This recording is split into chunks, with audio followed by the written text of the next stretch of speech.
Hello everyone, this is Shivani and welcome back to my channel Lit Fun. Today we'll be discussing a very important chapter from the First Flight book, that is from the Diary of Anne Frank. तो जितने भी class 10 students हैं वो ये video ज़रूर देखें because I am sure ये video आपको एग्ज़ाम्स में बहुत हेल्प करने वाला है. So without wasting any time let's get started. तो चलिए स्टोरी में आगे बढ़ने से पहले इसका हिस्टोरिकल बैकग्राउंड जान लेते हैं. मतलब उस वक्त जर्मनी में क्या हो रहा था जब एन फ्रैंक ने अपनी डायरी लिखी. तो जर्मनी में दो टाइप के ग्रुप्स थे. एक थे नाजीज़ और एक थे ज्यूज़. ये रिलीजियस ग्रुप्स थे. अब जो नाजीज़ हैं वो ज्यूज़ को बिल्कुल भी पसंद नहीं करते थे. इसकी बहुत सारी कहानियाँ हैं, सच क्या है हम नहीं जानते. बट जो रिलीजियस एस्पेक्ट है उसमें ये कहा जाता है कि जो जीसस क्राइस्ट को लटकाया गया था उसमें ज्यूज़ का बहुत बड़ा हाथ था. तो जीसस क्राइस्ट की डेथ के पीछे ज्यूज़ का हाथ है. फिर जब वर्ल्ड वॉर 1 हुआ तो जर्मनी जो है वो हार गई थी. तो उसमें एक र्यूमर स्प्रेड किया गया, एक अफवाह फैलाई गई कि जर्मनी के एक सोल्जर ने उनको बिट्रे कर दिया. उनके जो सीक्रेट्स थे वो दूसरी कंट्रीज़ को जाकर बता दिए जिसकी वजह से वो वॉर में हार गए. अब जिस सोल्जर ने धोखा दिया, जिसने उनके सीक्रेट्स रिवील कर दिए, वो एक ज्यू था. तो ऐसी अफवाह फैलाई गई. तो जो नाजीज़ हैं वो और भी ज़्यादा ज्यूज़ को हेट करने लगे और नाजी का लीडर बना हिटलर. ठीक है, आप सभी ने हिटलर का नाम सुना होगा. तो जो हिटलर था वो वर्ल्ड वॉर 1 के बाद पावर में आया, वो नाजी पार्टी का लीडर बना और वो ज्यूज़ से बहुत नफ़रत करता था क्योंकि उसको भी यही लगता था कि ज्यूज़ की वजह से जर्मनी जो है वर्ल्ड वॉर 1 में हार गई थी. तो उसने क्या किया, उसने ज्यूज़ को मारना स्टार्ट कर दिया. बहुत ही इनह्यूमन तरीके से ज्यूज़ को ट्रीट किया जाता था.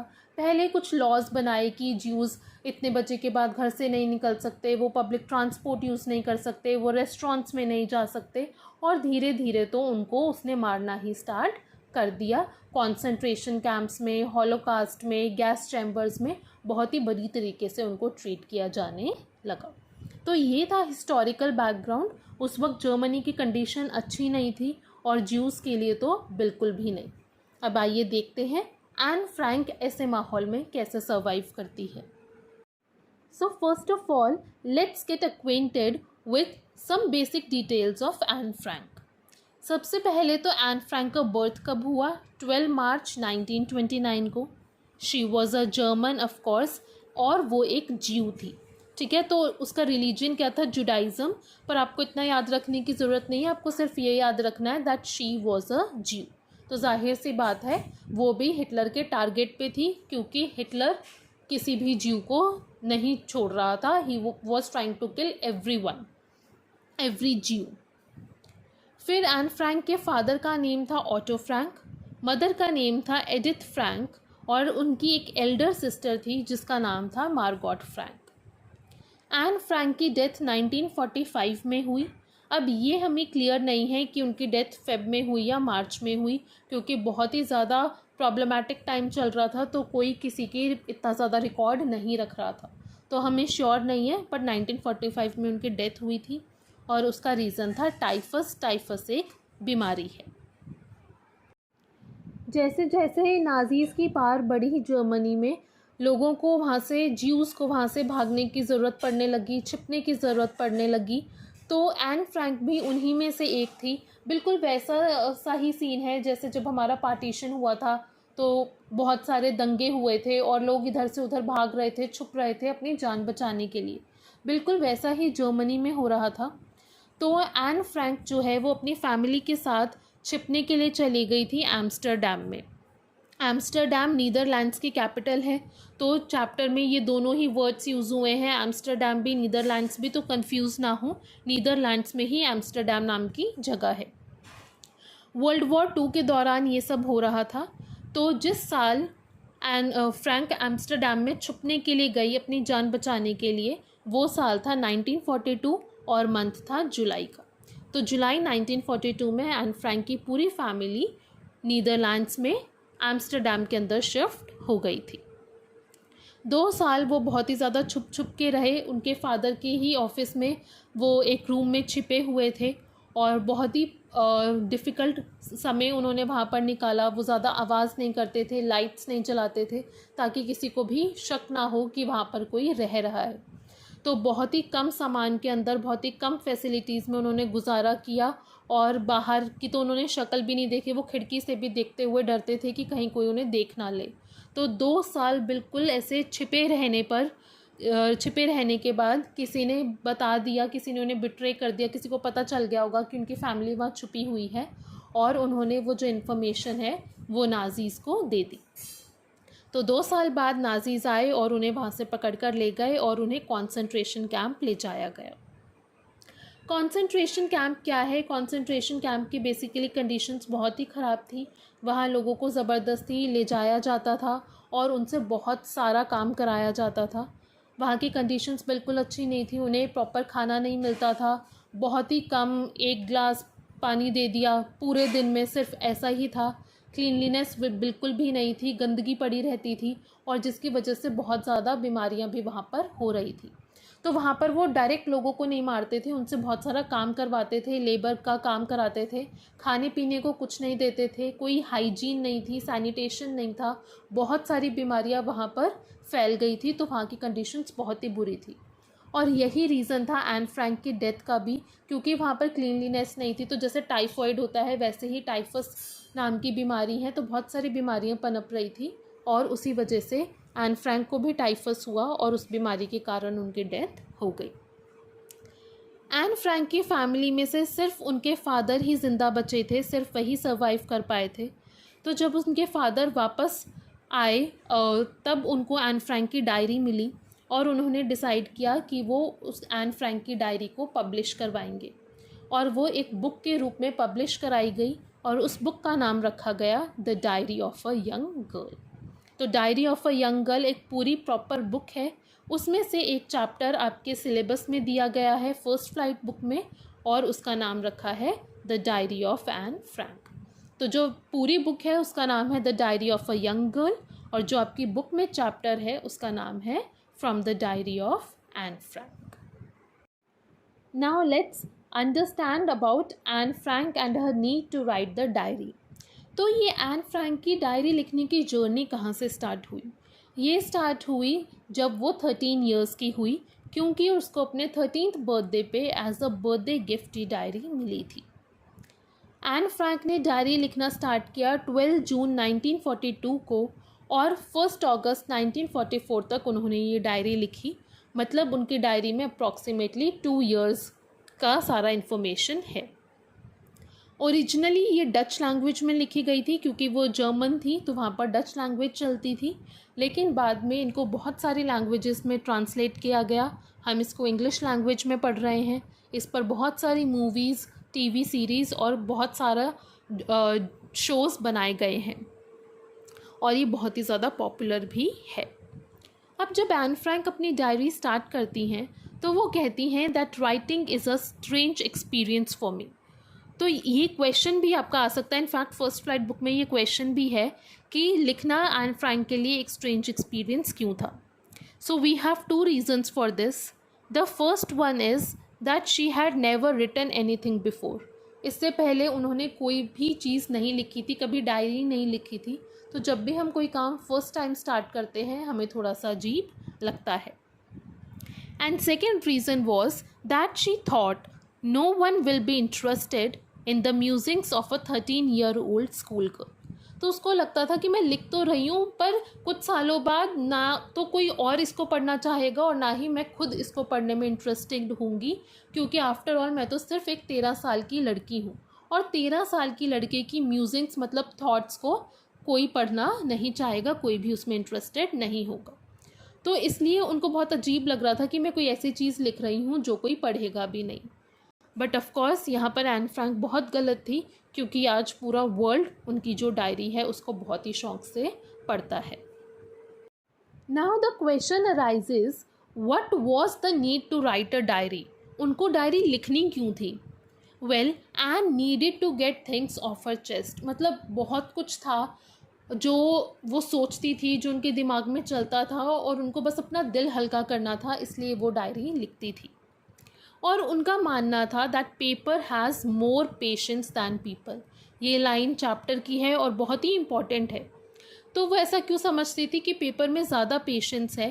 क्योंकि ऐसा होता है कि जब हम किसी को अपनी प्रॉब्लम्स बताते हैं तो कुछ टाइम बाद हो सकता है कि वो इंसान थक जाए, बिकॉज़ कोई भी ज़्यादा देर तक नेगेटिव चीज़ें नहीं सुन सकता। आपका रोना कोई कितनी देर सुनेगा? लेकिन पेपर पर आप कुछ भी लिख सकते हो, कितना भी लिख सकते हो। पेपर कभी उठकर आपको ये नहीं बोलेगा अरे बस करो यार, अब बंद करो रोना, मैं थक चुका हूँ, है ना। Paper will never say something like that. तो पेपर एक तो कभी भी हमारी बातें सुनते सुनते थकता नहीं है, वो हमारे सीक्रेट्स को सेफ रखता है, और वो कभी हमें जज नहीं करता। वो कभी हमें बीच में रोक कर नहीं बोलेगा नहीं नहीं यहाँ तो गलती तुम्हारी थी, तुमने ऐसा क्यों किया। तो वो कभी हमें जज नहीं करेगा, हमारे सीक्रेट्स आउट नहीं करेगा, और कभी भी हमसे थकेगा नहीं। तो इसलिए एन फ्रैंक का मानना था कि paper has more patience than people. इसलिए वो लोगों से अपनी बातें शेयर करने के बजाय डायरी में अपनी चीज़ें, अपनी फीलिंग्स लिखना पसंद करती थी। उनका कोई भी ट्रू फ्रेंड नहीं था। देन शी सेज ऐसा नहीं है कि वो बहुत अकेली थी, उनकी एक पूरी फैमिली थी जो उससे बहुत प्यार करती थी। कुल 30 लोग थे जिसको वो अपना फ्रेंड कहती थी, लेकिन एक ट्रू फ्रेंड नहीं था। मतलब जब वो अपने फ्रेंड्स के साथ होती थी वो सिर्फ मस्ती करते थे, जोक्स क्रैक करते थे, फ़न करते थे, लेकिन वो कभी भी उनके साथ अपनी ट्रू फीलिंग्स, अपने ट्रू थॉट्स और अपने सीक्रेट्स शेयर नहीं कर पाती थी। इसलिए जब उनको डायरी मिली तो उन्होंने उसको अपने बेस्ट फ्रेंड की तरह ट्रीट किया कि अब तुमसे मैं सारे सीक्रेट शेयर करूँगी। और क्योंकि वो उसकी बेस्ट फ्रेंड थी डायरी, तो इसलिए उन्होंने डायरी को एक नाम भी दे दिया, एंड दैट वाज किटी। तो एन फ्रैंक की डायरी का नाम पड़ा Kitty. Now let's discuss Anne's bond with people. जो एन थी वो अपने फादर से बहुत ही ज़्यादा क्लोज थी, और वो अपने फादर को बुलाती है द मोस्ट अडोरेबल फादर। मतलब उसके पापा जो थे वो दुनिया के सबसे प्यारे पापा थे। उसके बाद उनकी एक टीचर थी उनके 6th फॉर्म में, you can say like 6th class, जिसका नाम था मिसेस क्यूप्रस। मिसेस क्यूप्रस उस स्कूल की हेड मिस्ट्रेस यानी प्रिंसिपल भी थी। और मिसेस क्यूप्रस और एन फ्रैंक एक दूसरे से बहुत ज़्यादा अटैच हो गए थे, वो बहुत ही ज़्यादा क्लोज थे। इतने क्लोज कि जब साल ख़त्म हुआ और एन फ्रैंक का स्कूल छोड़ के जाने का टाइम हुआ तो फेयरवेल पर वो दोनों ही बहुत रोए। ना तो एन फ्रैंक मिसेस क्यूप्रस से दूर जाना चाहती थी, और मिसेस क्यूप्रस भी एन के दूर जाने से बहुत ही ज़्यादा सैड थी। थर्ड, हम बात करते हैं उनकी ग्रैंड मदर की। जो एन फ्रैंक की ग्रैंड माँ हैं उनकी डेथ हो गई थी 1942 में, और एन अपनी डायरी में लिखती हैं कि वो उनसे बहुत प्यार करती थी और अभी भी वो उनको मिस करती हैं। जब एन फ्रैंक का बर्थडे आया तो सब कैंडल्स जलाते हैं, तो एन फ्रैंक ने अपने साथ साथ अपनी ग्रैंड मदर के नाम की भी एक कैंडल जलाई थी। तो इन सब से पता चलता है कि वो बहुत ही ज़्यादा फ्रेंडली थी। आफ्टर ऑल उनके 30 लोग 30 फ्रेंड्स थे, है ना, 30 ऐसे लोग थे जिनको वो फ्रेंड कह पाती थी। तो शी वॉज़ वेरी फ्रेंडली, वो लोगों से बहुत ही जल्दी घुल मिल जाती थी, और she had a great sense of humour, मतलब वो काफ़ी फ़नी भी थी। And she was quite witty, और वो काफ़ी समझदार भी थी। तो मतलब वो बहुत ही चालाक, क्लेवर बातें करती थी। क्लेवर इन द सेंस कि वो बहुत ज़्यादा फ़नी भी लगती थी और वो बहुत ही करेक्ट भी लगती थी। So overall she was a great person, और लोगों को उसके साथ टाइम स्पेंड करके बहुत ही ज़्यादा अच्छा लगता था। Now comes Anne's first diary entry. तो जो उन्होंने अपनी पहली डायरी लिखी वो लिखी थी 20 जून 1942 को, ठीक है। और उसमें वो बताती हैं, जैसा हम डायरी में लिखते हैं कि पूरे दिन में हमारे साथ क्या क्या हुआ, वैसे ही वो बता रही हैं कि उस दिन उनके साथ क्या हुआ था। And she starts with the line, our entire class is quaking in its boots. Quaking in its boots का मतलब शेकिंग विद फियर। तो उसकी पूरी क्लास बहुत ही ज़्यादा डरी हुई है।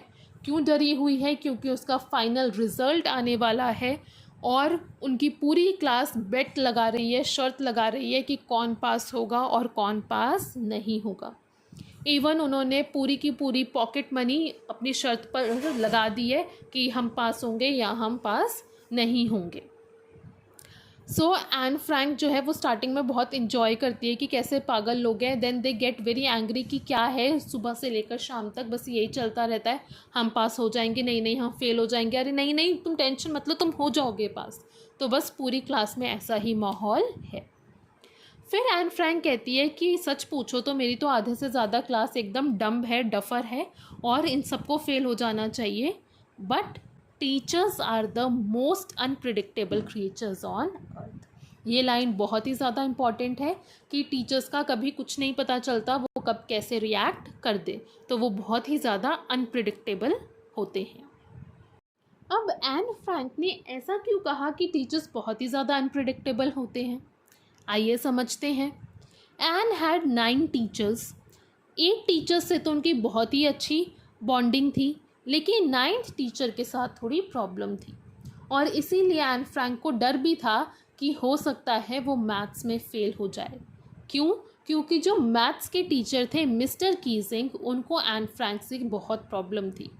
ऐसा क्यों था? क्योंकि एन फ्रैंक क्लास में बहुत ज़्यादा बातें करती थी और मिस्टर कीजिंग एक स्ट्रिक्ट टीचर थे, तो ऑब्वियसली जब कोई बच्चा क्लास में बातें करेगा तो टीचर को प्रॉब्लम तो होगी। तो जब एन फ्रैंक बार बार वार्निंग देने के बाद भी चुप नहीं होती थी, तो मिस्टर कीजिंग ने क्या किया, उनको as a punishment extra homework दिया। होमवर्क में उन्होंने कहा कि तुम्हें एक एस्से लिखना है, किस टॉपिक पर? अ चैटर बॉक्स पर। चैटर बॉक्स क्या होता है? जो सारा टाइम बोलता ही रहता है। तो चैटर बॉक्स पर उस एन फ्रैंक को एस्से लिखने के लिए दिया गया। अब एन फ्रैंक ने ऐसा नहीं किया कि अरे ये क्या फालतू सा टॉपिक है और कुछ भी 2-4 लाइनें लिख के ख़त्म किया, नहीं। एन फ्रैंक इस मामले में बहुत सीरियस थी और उनकी राइटिंग स्किल्स भी बहुत अच्छी थी और उन्हें लिखने में मज़ा भी बहुत आता था। तो उन्होंने डिसाइड किया कि वो बहुत ही सोच समझकर इस ऐसे को लिखेंगी और ऐसे लिखेंगी कि ये प्रूव हो जाए कि बात करना बहुत ही ज़्यादा ज़रूरी होता है। तो उन्होंने बहुत ही सोच समझ के 3 पेज का ऐसे लिखा, जिसमें 2 मेन आर्ग्यूमेंट्स थे, 2 मेन पॉइंट्स थे। उन्होंने लिखा talking is a students trait, कि टॉक जब बच्चे बात करते हैं ये तभी तो पता चलता है कि ये स्टूडेंट है, ये तो एक तरह से उनकी पहचान है, ऐसे ही तो हम आइडेंटिफाई करते हैं कि ये स्टूडेंट है। तो बात करना तो एक तरह से बच्चों का अधिकार है, उनकी पहचान है। And second point was it was an inherited trait, मतलब वो कहती थी कि जो उनकी मम्मी है वो भी बहुत ज़्यादा बात करती हैं और ये जो क्वालिटी है वो उनकी मम्मी से उनके अंदर आई है, तो ये तो उन्होंने जो हैबिट है बात करने की वो अपनी मम्मी से इनहेरिट की है। और क्योंकि ये चीज़ उनकी मम्मी से उनके अंदर आई है तो इसका तो कोई इलाज नहीं है। वो कोशिश करेगी कम बात करने की, पर इनहेरिटेड ट्रेट्स का तो कुछ भी नहीं हो सकता, अब जैसी वो है वैसी वो है। Now let's discuss mister Keesing's reaction. आप सबको क्या लगता है मिस्टर कीजिंग ने ऐसे आर्ग्यूमेंट्स पढ़कर कैसे रिएक्ट किया होगा? बहुत से लोग गेस कर रहे होंगे कि मिस्टर कीजिंग तो बहुत गुस्सा हो गए होंगे, लेकिन ऐसा कुछ भी नहीं हुआ। इनफैक्ट मिस्टर कीजिंग बहुत ही ज़ोर ज़ोर से हंसने लगे, क्योंकि एन फ्रैंक के आर्ग्यूमेंट्स कहीं ना कहीं बहुत ही ज़्यादा लॉजिकल और फ़नी भी थे। तो शायद ये भी एक रीज़न है कि एन फ्रैंक को लगता है कि टीचर्स बहुत ही ज़्यादा अनप्रिडिक्टेबल होते हैं, क्योंकि एन फ्रैंक को डांटने की बजाय मिस्टर कीजिंग उसकी बातों पर हंस दिए थे।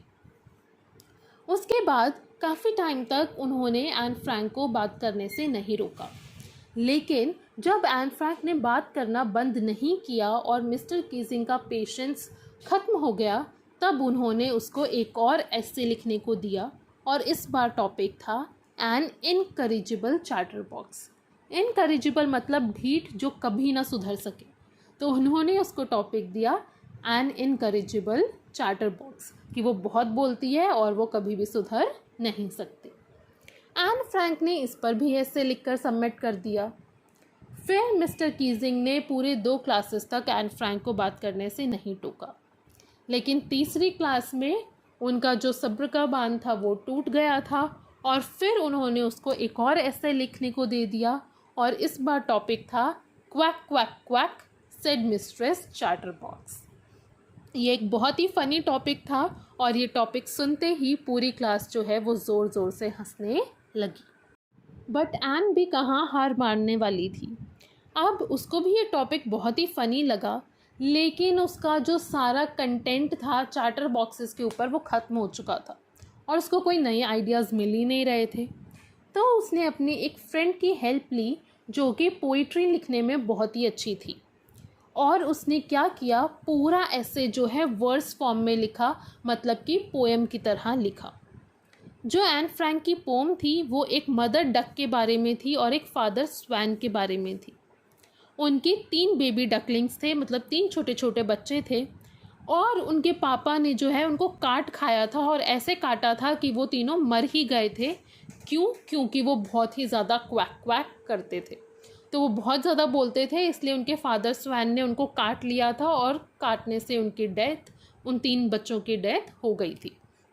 तो ये एक तरह से जोक भी था कि एन फ्रैंक भी बहुत ज़्यादा क्वैक क्वैक करती थी और मिस्टर कीजिंग भी हमेशा उसके पीछे पड़े रहते थे।